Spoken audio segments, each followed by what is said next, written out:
Sejam bem-vindos a mais um vídeo do Mochileão, sejam bem-vindos ao Parque Olímpico de Seul, que hoje parece um lugar de jogos de inverno no máximo, hoje especificamente, né? Na primavera isso aqui deve ser um lugar completamente diferente. Mas aqui em 1988, ano que eu nasci, foi realizado os Jogos Olímpicos de Verão, um dos combustíveis para o desenvolvimento da Coreia, que nós vamos trazer aqui nesse vídeo. E um parque todo transado, tem umas obras doidas, olha aqueles dois Fuscas ali em cima, ele é cheio de estilizações. Isso também é uma das marcas desse desenvolvimento da Coreia. Então vem com a gente que eu vou contar essa história para você.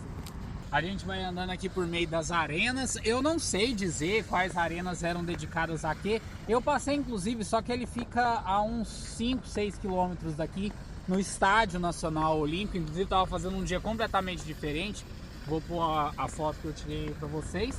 E para todo lado tem umas estilizações meio loucas assim. As Olimpíadas foram um episódio muito importante para o próprio desenvolvimento da Coreia, para o próprio desenvolvimento de Seul. A gente mostrou o Parque Olímpico lá na China, mas foi um momento em que a China mostrou para o mundo o que a China tinha se tornado, como ela era desenvolvida. E Seul sediou as Olimpíadas 20 anos antes e não veio aqui mostrar ao mundo o seu desenvolvimento. Usou isso como alavanca para se desenvolver de uma maneira impressionante. E a gente vai ver mais os resultados disso nesse vídeo do que qualquer outra coisa. Enquanto isso, admirem, tem mais arena ali atrás, tem mais peça artística doidona por aqui. Para todo lado tem umas arenas muito interessantes. E ali tem uma área que provavelmente em dias de verão, ou pelo menos em dias que não sejam de inverno, deve ser um gramado. Mas atualmente, né? Agora está coberto de neve. Realmente é muita neve. Olha que fofura que tem ali na frente. Tem um bonequinho de neve. É o Olaf. Raras vezes que eu tive a oportunidade de ver neve, eu vi a galera fazendo bonequinho. Achei que era uma coisa que O nariz dele caiu de novo, amorzinho. Põe lá. Coitadinho. Vamos resgatar o nariz do Olaf. Vai mudar de nariz, ó. O nariz que seja mais profundo, tá? Mas isso é só uma introdução, assim como as Olimpíadas introduziu Seul em um universo mais global de desenvolvimento. Hoje a gente está voltando para casa, amanhã a gente vai sair mais, tá prevendo um dia mais de sol, mais agradável, mais bonito inclusive, e aí a gente vai conhecer esse lado moderno de Seul e o que a Coreia teve essa implosão para uma lógica de design, de arquitetura, de modernidade e tudo que o país significa hoje. Vamos inclusive comentar algumas dessas razões. Vamos pegar o metrô agora que a gente está voltando para casa. Mas antes disso, dá só uma olhadinha nesse monumento saindo do Parque Olímpico aqui, ó, umas colunas gregas, olha, né, Olimpíadas, Grécia. E esse monumento que deve representar a bandeira da Coreia, aqui em meio. E esses negócios de palha eu realmente não sei o que é. Não achamos a tocha olímpica, não achamos o símbolo da Olimpíadas. Fiquei um pouco confusa com esse Parque Olímpico, confesso. Mas como já faz muito tempo que aconteceu, às vezes não tem mais, né? Não sei. Pode ser que ele seja muito grande também, a gente nem percorreu ele todo, mas a gente tá andando aqui um tempão na neve, sabe? O pé molhado, quer dizer, nosso sapato é impermeável agora, graças a Deus. Mas a gente tá andando um tempão aqui na neve, não deu tanta disposição de ficar procurando esse negócio. E a gente já deu volta pra lá e pra cá aos montes aqui. Agora sim, metrô, casa. O metrô é super moderno, a gente vai mostrar pra vocês também. E amanhã continuamos. Bom, gente, de novo por aqui, tô dando uma caminhada sozinha hoje, mas já quero aproveitar para gravar. Tem a arquitetura clássica coreana ali atrás, prédio super bonito, aliás, mas não é o nosso objetivo hoje. Hoje nós vamos falar da Coreia moderna, que se modernizou, que se transformou em um polo econômico importante, numa Seul que se transformou em uma cidade referência no mundo, um lugar que vai passar para alguns a sensação de que é melhor de morar do que de visitar, mas nós vamos visitar essa parte que torna a Seul tão referência no mundo. É uma cidade grande com caras de cidade grande. Eu tô aqui visitando uma dessas feiras de domingo que o pessoal vende de tudo, absolutamente de tudo. Mas ali na frente a gente tem mais do que um shopping, né, um espaço comercial, que é um lugar dos mais icônicos aqui da capital. Vamos conversar mais um pouco lá. Eu estou na região de Dongdaemun. É um dos vários bairros que eu poderia escolher para conversar sobre isso. É uma região mais popular, por isso que eu falei, tem outros lugares mais elitizados, mais com aquela cara que a gente viu em Singapura. Mas acho que esse tipo de lugar ajuda a gente a ver um pouco mais da cidade real. Eu estou só esperando para a gente atravessar a rua aqui. Aliás, atravessar a rua é uma coisa que os coreanos fazem com muita disciplina. Enquanto não abrir ali, esteja ou não esteja passando carro, ninguém passa. Agora é a hora da gente ir. E logo aqui adiante está o prédio que motiva a nossa visita, o Dongdaemun Plaza, que é um ícone de arquitetura e design aqui na cidade. Ele é mais do que um shopping, é um espaço comercial. E eu vou estar visitando ele no dia de hoje. Seul hoje é uma das capitais mundiais do design, eu quero comentar um pouco sobre vocês, mas eu acho realmente muito interessante o desenvolvimento que essa cidade teve. Olha só que coisa legal aqui. A gente tem entradas de um estilo de um calabouço, ele é uma passagem de pedestres, tá? Não é um esgoto, não. É uma passagem de pedestres, dá acesso por essa descida de calçada que vocês estão vendo do lado de lá. E do lado de cá a gente tem o prédio do Dongdaemun Plaza, que eu vou tentar acessar daqui a pouco. Mas eu particularmente achei que a fórmula de desenvolvimento de Seul é a mais interessante que eu vi aqui na Ásia. Porque a gente tem, por exemplo, Dubai, Singapura, Hong Kong, que são essas cidades que abriram as pernas para o capital externo, atraíram esses mega investidores, transformaram-se em centros absolutamente megalomaníacos, de gente rica fazendo riquice, ou, né, gente que seria rica em qualquer outro lugar. A gente tem a China, que se desenvolveu, e eu falei isso nos vídeos da China, a partir de um modelo de muita autoridade, né, de muita mão pesada. E eu particularmente acho interessante o modelo de desenvolvimento da Coreia. Passa sim por essa relação muito próxima que ela tem com os Estados Unidos, que eu explorei no vídeo da guerra anterior aí. Mas a Coreia buscou, nos últimos 40, máximo 30 anos, se tornar um polo de excelência em termos de produção de qualquer coisa. E isso passou por um investimento em algo que eu gostaria demais de ver o Brasil investindo, que é um investimento em educação. A educação coreana é uma referência. Você faz o que você quiser, mas você precisa ser excelente naquilo que você faz. Isso, claro, é bom por um lado, pela questão da produção de mão de obra cada vez mais qualificada, e é problemático por outro, que nós vamos explorar também ao longo desse vídeo, em razão da pressão social que você sofre, aquele culto à perfeição que é praticamente inatingível. Dizem que o lugar aqui à noite fica até mais bonito, mais visual, por assim dizer, mas eu acho que perde um pouco desse fator humano, né? É domingo, tem feira acontecendo, muita gente circulando para lá e para cá. Para mim, parte do interesse antropológico passa por isso. Isso é uma coisa muito legal de Seul, né? Podemos falar assim, isso é algo que existe em todas as cidades, mas é legal, como por exemplo, eles aproveitam dejetos, coisas que iriam para o lixo, não seriam mais aproveitadas para fazer esculturas, para ocupar os espaços com arte, para aproveitar material, aproveitar lixo. É impressionante como todos os lugares que a gente ficou até agora tem uma preocupação muito grande com reciclagem, essa preocupação com a excelência é uma coisa, de um ponto de vista inicial, admirável. Posteriormente a gente pode falar que talvez seja algo a ser pensado, né? Porque o coreano também passa muito por uma pressão social em razão da perfeição. Isso diz respeito aos corpos, é uma sociedade muito gordofóbica, é uma sociedade que julga demais em relação ao que você produz, ao que você faz. Então é uma via de duas mãos que o coreano atual está vivendo, né? É impressionante, por exemplo, a quantidade de cafés onde jovens trabalham dos seus notebooks, né? Pedem um café e passam ali à tarde. Eu sei que isso acontece em praticamente todas as grandes cidades hoje em dia e que as relações de trabalho estão cada vez mais descentralizadas em termos espaciais, mas isso aqui é muito superlativo. É muito legal. A Coreia, inclusive, é o país mais conectado do mundo. É o país que tem a maior porcentagem de pessoas com acesso à internet.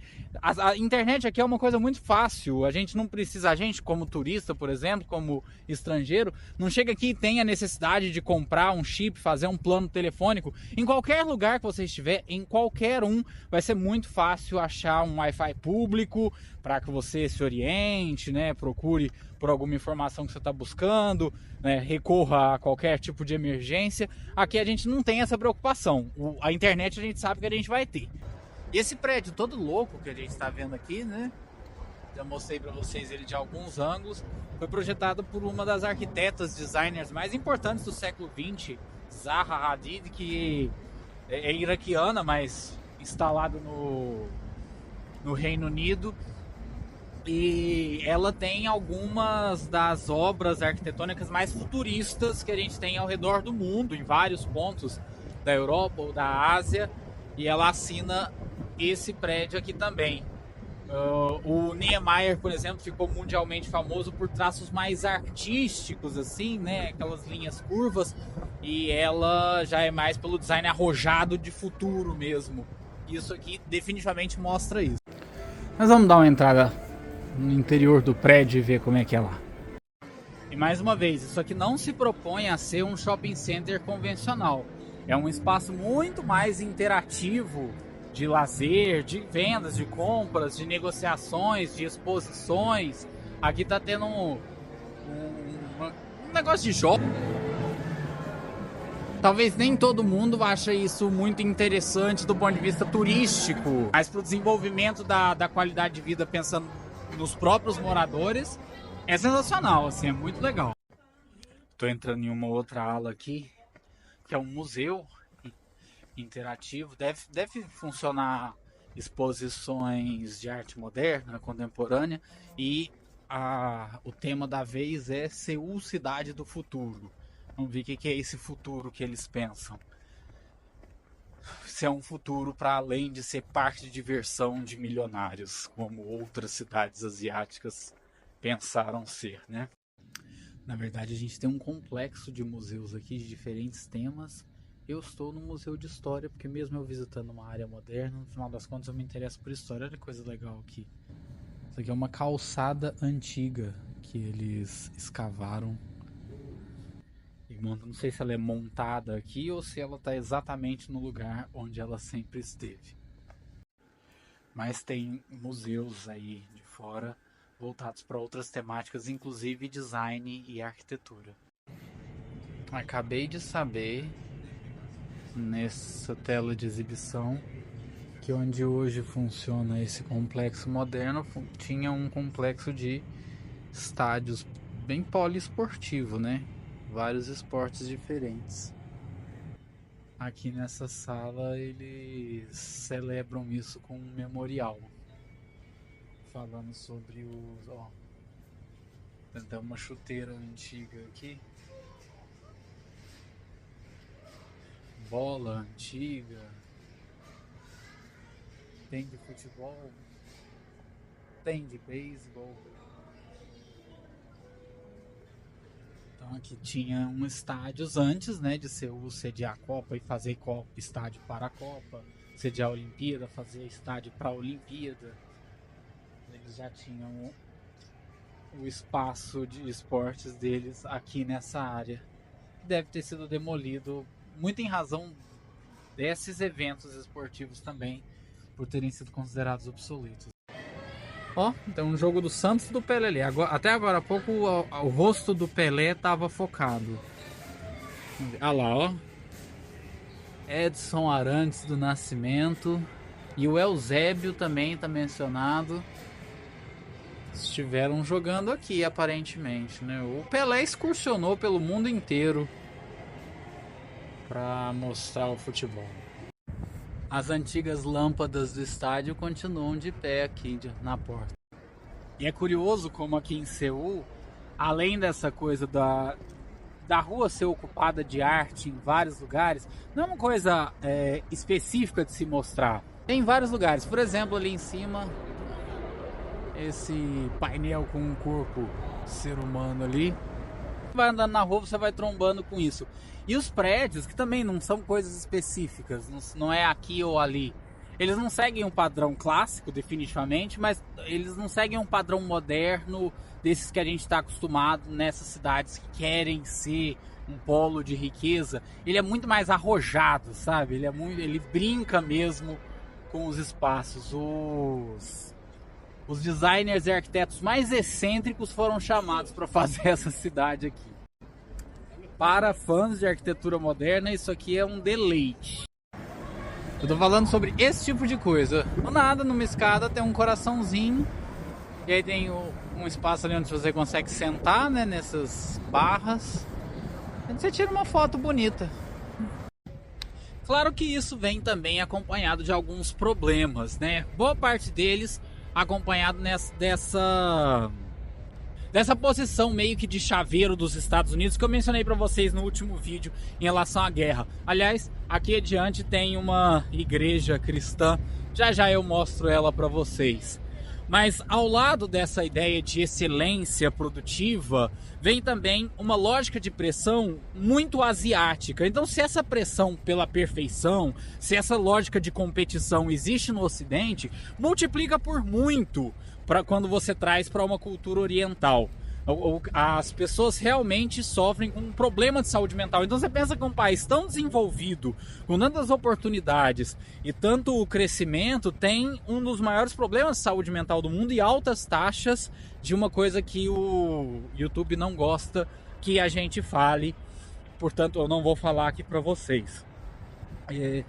E a gente está falando, inclusive, de algumas questões que no Ocidente acompanharam esse progresso econômico meio megalomaníaco, meio problemático em relação à distribuição de renda, mas que cresceu, pelo menos a nível de discussão, pautas como a questão das mulheres, LGBT, né, questões étnicas, e isso meio que não pegou aqui na Coreia do Sul.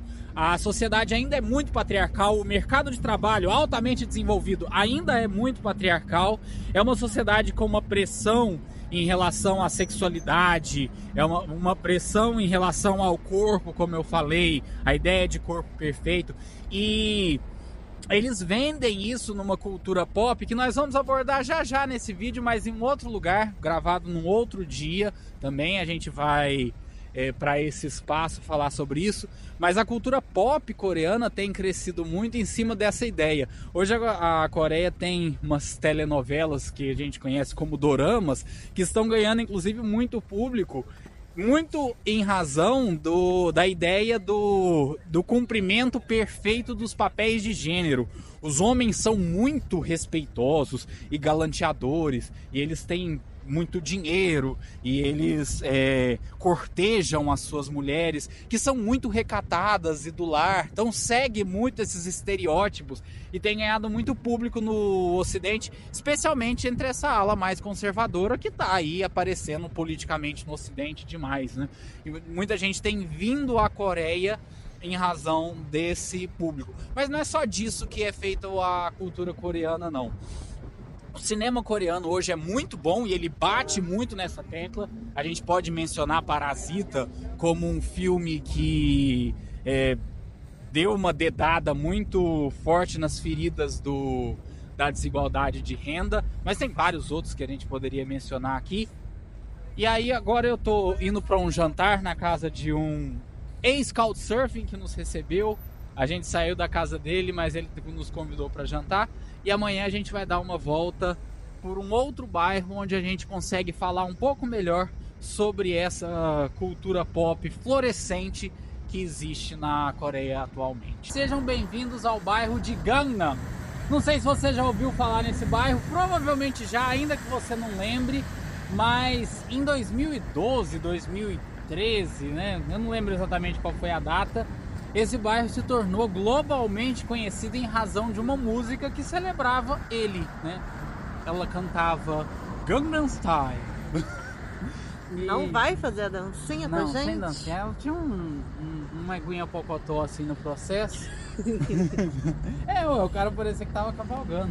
E o negócio viralizou e o pessoal dançava essa música pra tudo quanto é lado.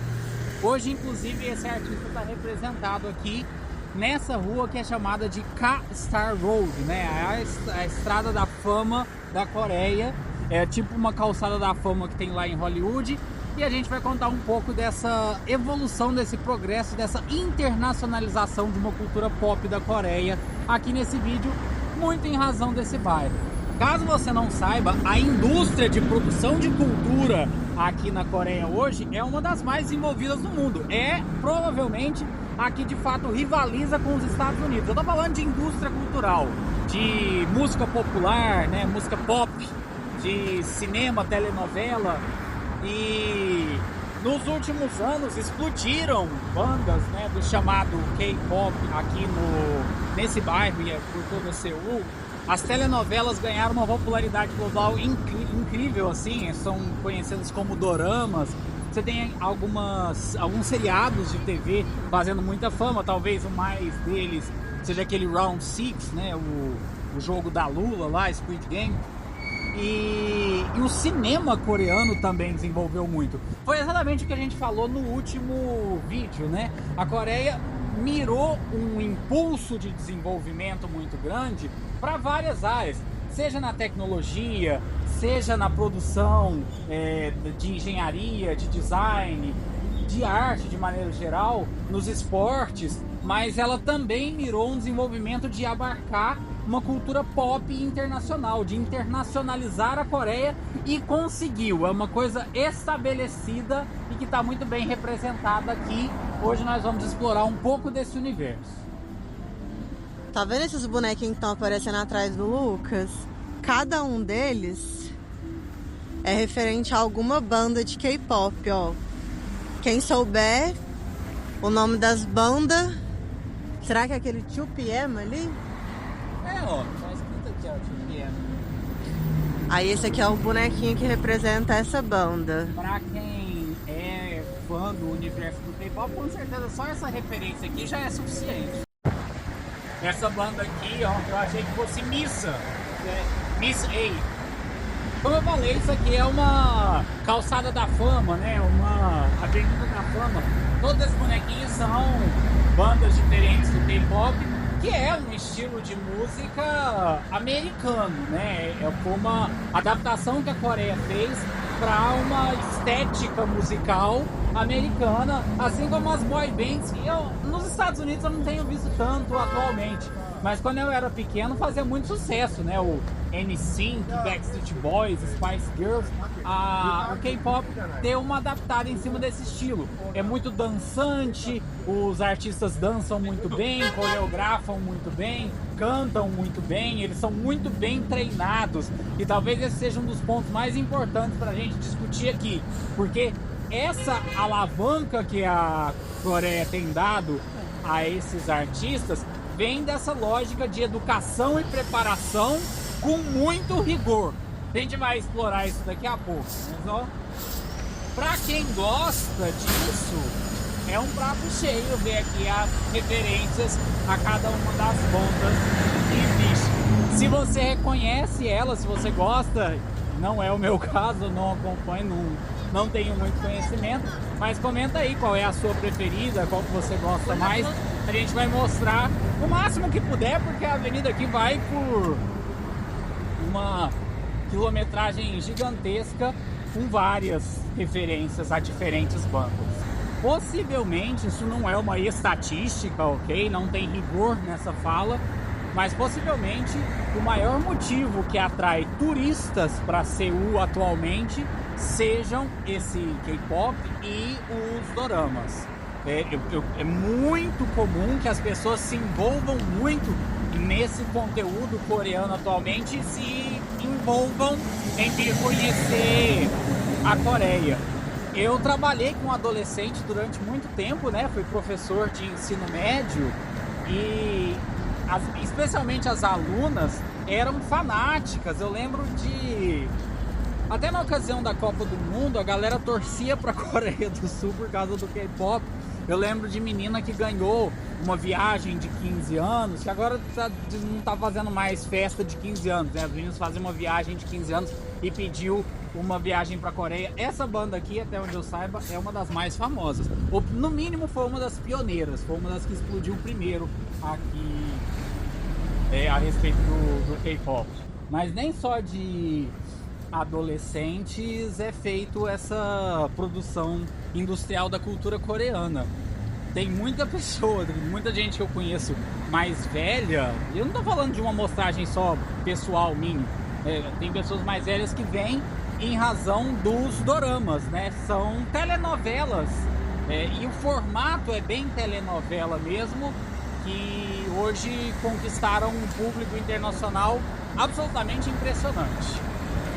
Então as pessoas vêm a Seul na expectativa de se encontrar com as referências a esse tipo de cultura. Essa rua aqui remete muito ao K-pop, mas vão ter algumas outras referências também aos doramas.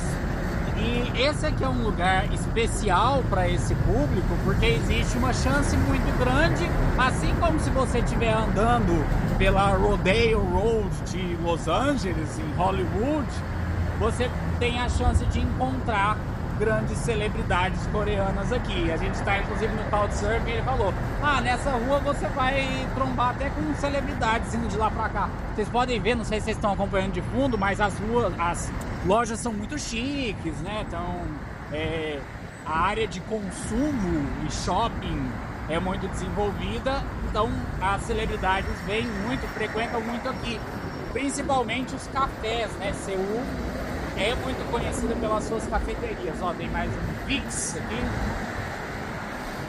E então você pode sentar para tomar um café e trombar com um artista do K-pop, com um ator de dorama.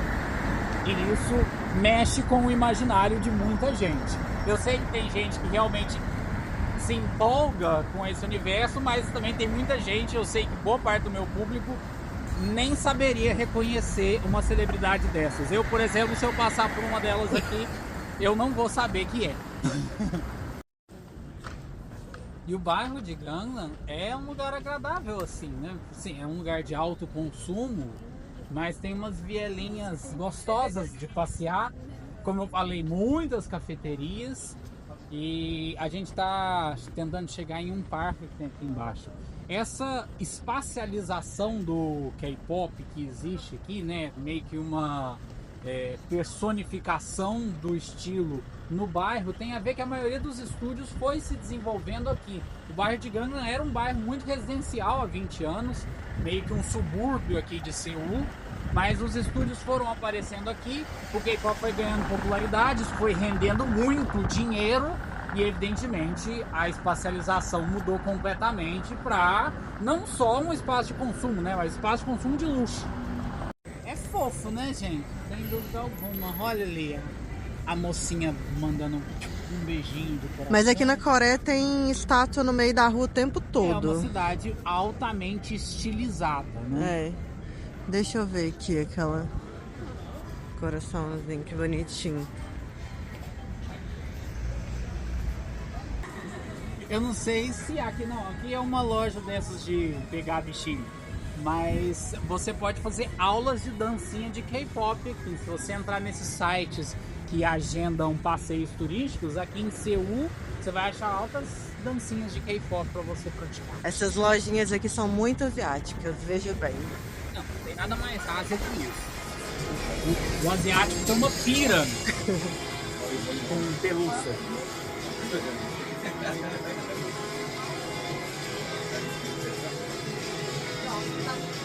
Esse é o Parque do Sun, um lugar importante aqui do bairro. A gente vai dar uma parada nele aqui agora. Vamos ver. Uma agradável parada a graus negativos. O desenvolvimento dessa cultura pop na Coreia vem acompanhado do desenvolvimento geral que a Coreia teve em cima de um forte investimento na preparação, na educação, como eu falei já algumas vezes com vocês. Então, esses artistas, cineastas, produtores de séries, novelistas, cantores, dançarinos são rigorosamente preparados para o seu trabalho. No caso do K-pop especificamente, é uma coisa ainda mais dramática, porque como é um público juvenil, né, essas bandas pop envolvem muito o público adolescente, muito, né, o próprio cantor tem que ser um símbolo de beleza jovial. Geralmente quando essas pessoas envelhecem, elas são descartadas. Então essas pessoas são cooptadas muito cedo, elas são pouquíssima idade e começam a ser preparadas desde a infância para serem excepcionais dançarinos, ótimos cantores, terem todo um senso de coreografia, de preparação, de estética, toda aquela pose de celebridade para que eles realmente possam atender ao nível de rigor que esse mercado está trazendo para eles. E aqui a coisa funciona de uma maneira bastante diferente do Ocidente. Vamos considerar, por exemplo, mesmo que exista uma produção industrial de cultura forte no Ocidente, ela geralmente surge a partir do talento mais espontâneo. Então as gravadoras, elas estão atrás, né, de maneira bastante caça-níquel, de talentos, de pessoas que cantam bem, que dançam bem, que componham bem, que sejam possíveis novas estrelas. E aí eles pegam essa pessoa e desenvolvem essa pessoa em cima do talento que ela já tem. Aqui a pessoa é cooptada mais cedo e é preparada para ser uma estrela. E é em cima de um código de rigor, código não, talvez não seja o termo, de um contrato de rigor, que é um contrato assinado que envolve horas de preparação por dia que são bastante desumanas, que envolve um código de comportamento em relação à vida pessoal da própria celebridade. A pessoa não pode se envolver com quem ela quiser, a pessoa não pode ter qualquer tipo de comportamento que fira determinadas regras que existem nesse contrato. Então essa figura, por exemplo, que é muito comum no Ocidente, da celebridade problemática, né? A pessoa tem problema com drogas, tem problema com álcool, tem relacionamentos falidos.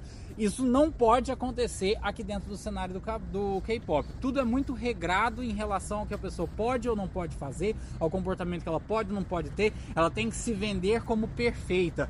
Algumas pessoas estão usando o termo Star Slavery para se referir a esse tipo de prática, né? Que é uma escravidão de uma celebridade. Você coloca essa pessoa num nível de rigor, assim, num nível de cerceamento de vida que é assustador, e isso tem gerado muitas consequências para a saúde mental dessas celebridades, e o K-pop apresenta altas taxas de porque às vezes a pessoa não consegue se desvincular, né? Se desvincular do meio, se desvincular das normas e acaba se meio, né? Provavelmente a crises pessoais.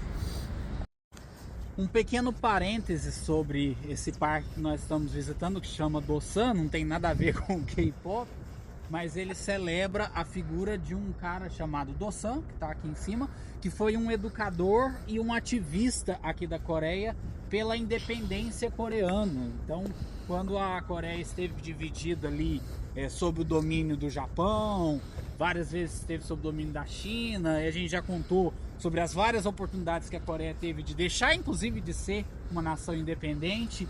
Uma das pessoas que lutou por essa independência coreana é ele. E uma coisa interessante, ele não é nascido aqui em Seul, na verdade ele não é nascido aqui na parte sul da Coreia, ele é hoje, né, a rigor, norte-coreano, ele é de Pyongyang, que é a capital da Coreia do Norte.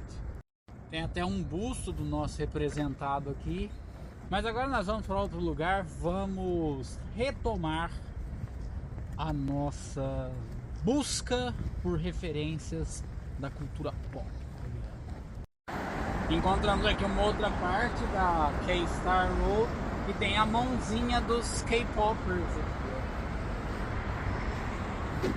Uma telinha aqui, o pessoal afundou a mãozinha aqui. Esse aqui é especificamente do 2PM. Ah tá, todos eles são bandas. Isso, de Aliás, as bandas de K-pop todas têm muita gente, né? Tem vários componentes. Essa parece que são só 3 mesmo e cada quadro aqui é de um deles. E eles realmente ocupam os espaços com diferentes peças artísticas. A gente vem vindo aqui nesse corredor, já nesse centro financeiro aqui, e várias Olha a peças música que tá diferentes. tocando. Opa, Gangnam Style. Ah, é a mãozinha. Agora que faz sentido a mãozinha. Opa, Gangnam A Style. dancinha lá. Gangnam O monumento ali das mãozinhas fica exatamente de frente a esse espaço que é um shopping center, o Coex Mall. É também um desses lugares mais importantes aqui da Coreia em termos de cultura pop. Muito porque aqui eles têm uma torre, dessas torres comerciais gigantescas, onde ficam muitas das gravadoras. É outro lugar que faz parte desse roteiro turístico por aqui, para você, inclusive, ter a chance de encontrar uma dessas celebridades. Uma coisa que não está diretamente ligada a isso, mas que eu achei sensacional aqui dentro, eu vou mostrar para vocês daqui a pouquinho. E no caso, o lugar é essa livraria sensacional que tem aqui. Vamos dar uma espiadinha.